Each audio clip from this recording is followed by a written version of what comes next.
So this job at Surveyor, that came up, this business analyst, this business development. Yeah. What exactly did that mean, like day to day? So you said you're interviewing, so you're working with HR to interview people, or like what do you? Well, what are you no, doing? I was working directly with the portfolio teams, right? Understanding, was it coverage that was missing, right? If it was coverage, what type of skill set, what type of whatever, and then it was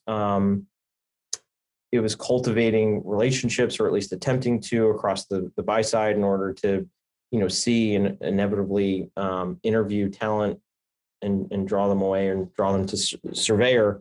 But it was also as much about learning the technology that existed within Citadel.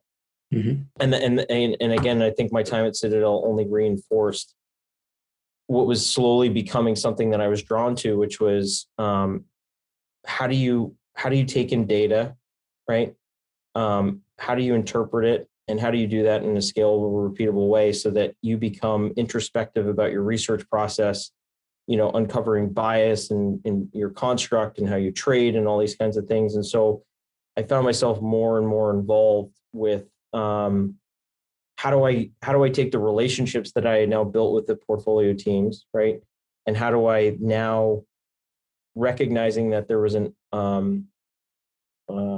the portfolio teams at Surveyor to some degree were underrepresented from an education standpoint with the technology that existed within Citadel more broadly. Mm-hmm. How do I go learn that technology and bring it to the teams to bring out the efficiencies and things of that nature that, quite frankly, Citadel labored over. But the way that Surveyor had been built and brought up, opened up the there was just this disconnect with the technology. How should the listeners think about the connection between Citadel and Surveyor? Because for those that don't know.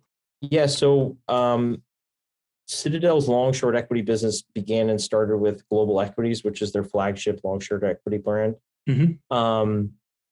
Surveyor started as a new way of deploying capital for them. So it started off as something called Pioneer Path, which was effectively a fund of funds at the time, right? So they would seed managers outside the building. And then I think it was right around 2008 when their ability to control the decisions of these portfolio managers outside the four walls of Citadel became a problem. So Surveyor served as a way to suck in all of this talent and all the capital that they had deployed, put them underneath the Citadel, technology stack and trading and then it just took a little bit of time to figure out who was the right portfolio manager that would succeed in this methodology.